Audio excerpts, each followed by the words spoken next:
এই জন্য কুসুমার জন্য খোলাই রেখে দিয়েছিলাম। এই যে ভালো মতন আলু আর ডাটা ভাজা হয়ে গেছে।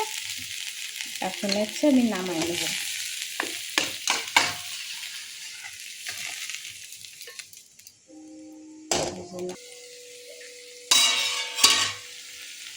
দিয়ে দেবো আমি এই যে কুমড়ার বড়ি দিয়ে আর 1 মিনিটের মতন যে সজনে আর আলু দিয়ে দেবো।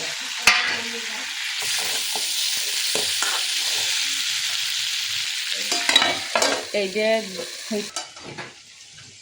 কুসুমার জন্য রাখে দিয়েছিলাম। এই যে ভালো মতন কষানো হয়ে গেছে। দেবো তাহলে 2 মিনিট